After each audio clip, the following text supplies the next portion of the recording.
ये तस्वीरें भले ही अब धुंधली पड़ गई हों, लेकिन आज भी बंटवारे के दर्द को ताज़ा कर देती हैं। टू नेशन थ्योरी इतना अलग अलग कर देगी, इसका अंदाज़ा शायद ही किसी को था। लेकिन देश के विभाजन के बाद जो हुआ उसको बताने के लिए शब्द कम पड़ जाते हैं। अपना ठिकाना, अपना आशियाना, बसी बसाई दुनिया छोड़कर कहीं के लिए चल पड़ना, सोचिए वो कैसा मंजर होगा। वक्त की सबसे बड़ी मजबूरी ने ऐसा मजबूर किया कि लोग चल पड़े एक ऐसी मंजिल की ओर जो कहाँ थी शायद जाने वाले को भी नहीं पता था। कौन सा खतरा आगे मौत बनकर खड़ा हो, न जाने ऐसी कितनी अनगिनत कहानियां हैं जो उस विनाश के वक्त को बताती हैं। तारीखों को बदला नहीं जा सकता। 14 अगस्त 1947 एक ऐसी तारीख है जिसे कभी भूले नहीं भुलाया जा सकता। एक तरफ जहां देश आजादी के सूरज के उगने का इंतजार कर रहा था, देश को गुलामी की जंजीरों से मुक्ति मिल रही थी, तो वहीं दूसरी ओर देश को विभाजन के तौर पर इसकी भारी कीमत चुकानी पड़ रही थी। हजारों लोग पलायन को मजबूर हुए, लाखों लोग ऐसे भी रहे जिन्हें आजादी की कीमत जान देकर चुकानी पड़ी। देश एक तरफ जहां आजादी का अमृत महोत्सव मना रहा है, किसी भी मुल्क या देश के लिए आजादी की वर्षगांठ खुशी और गर्व का मौका होता है।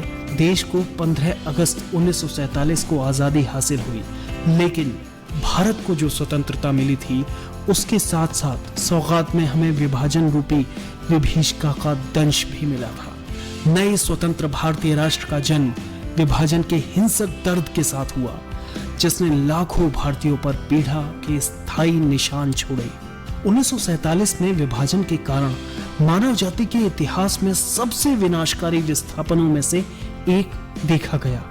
15 अगस्त 1947 की सुबह ट्रेनों, घोड़े, खच्चर और पैदल ही लोग अपनी ही मातृभूमि से विस्थापित होकर अपने अपने देश को जा रहे थे। इसी बीच बंटवारे के दौरान भड़के दंगे और हिंसा में लाखों लोगों की जान चली गई।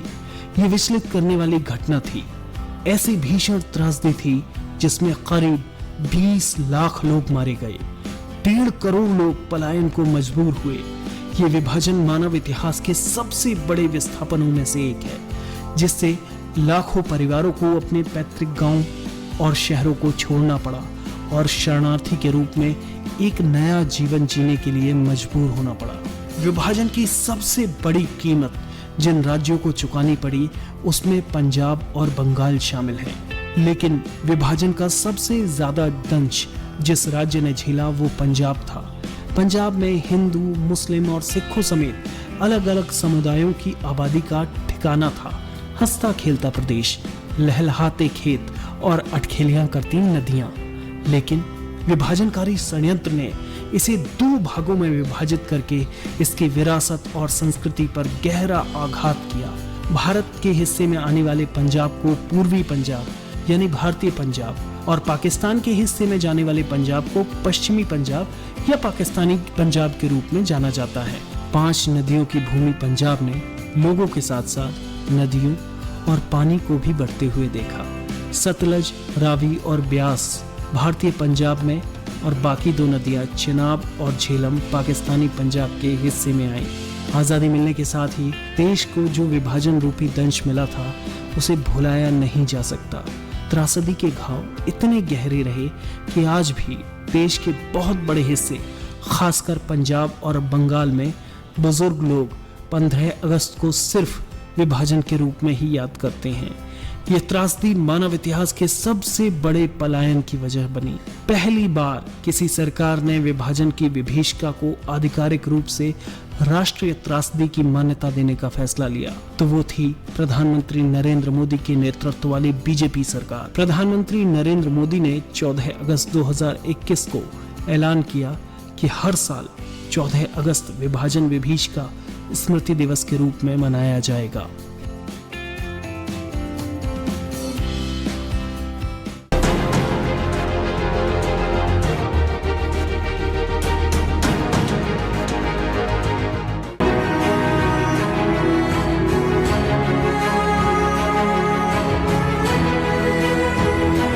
देश विभाजन विभीषिका स्मृति दिवस मना रहा है।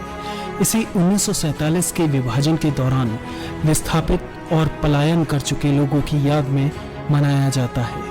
इस मौके पर प्रधानमंत्री नरेंद्र मोदी ने सोशल मीडिया पोस्ट के जरिए उन असंख्य लोगों को याद किया है जिन्होंने विभाजन की त्रासदी की पीड़ा को झेला है।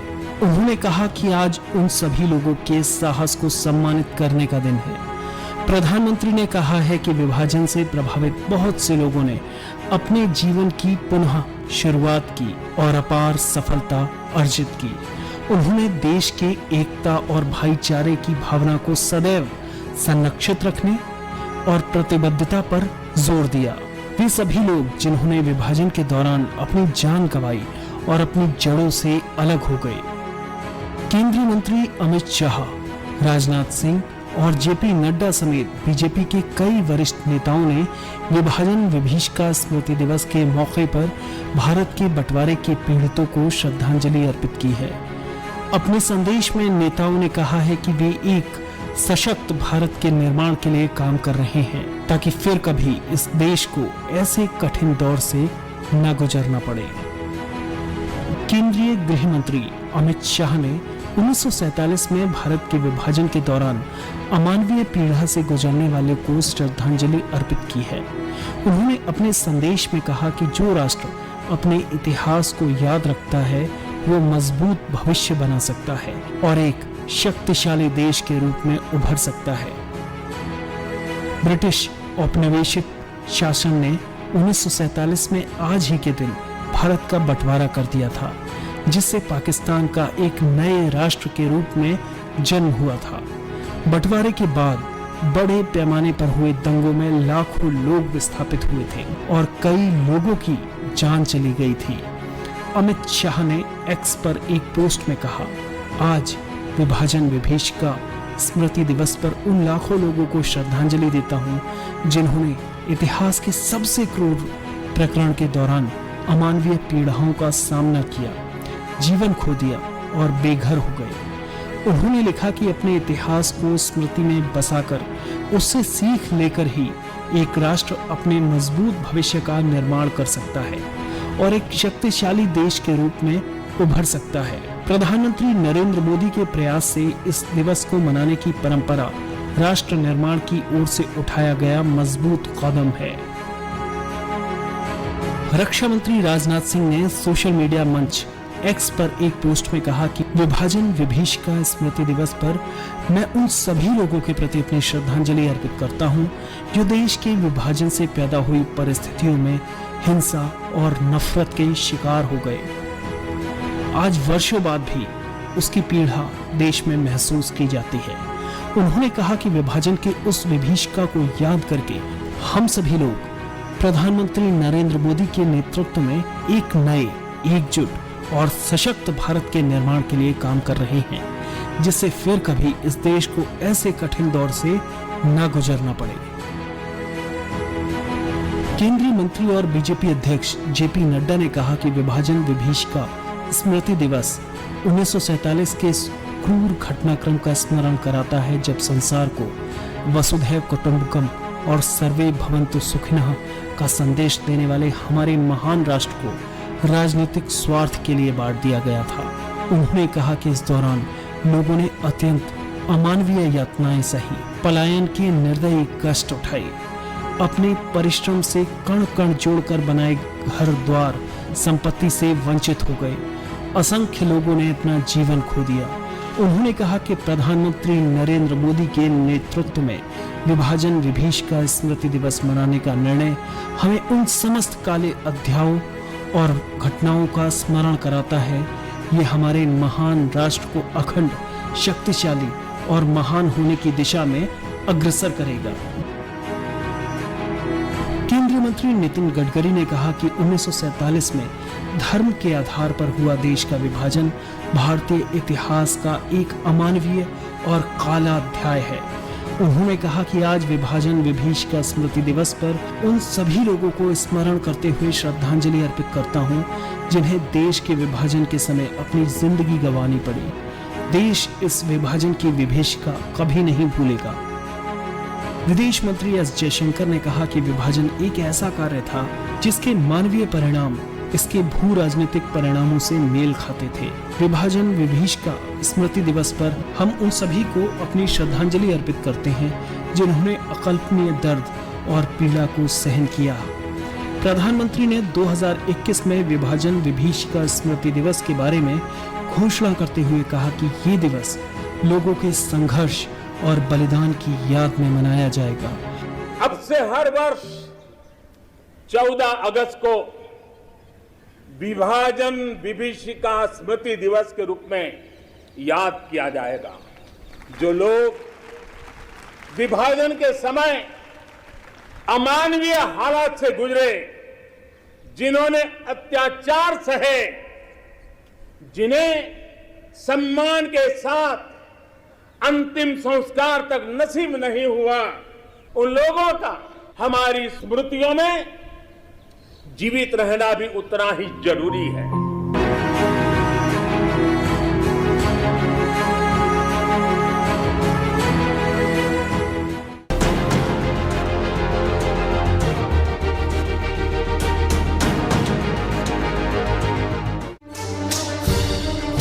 14 अगस्त 1947 इतिहास के पन्नों में दर्ज वो तारीख जिसने अमानवीयता, निर्ममता और दंश की सभी हदें पार कर दी।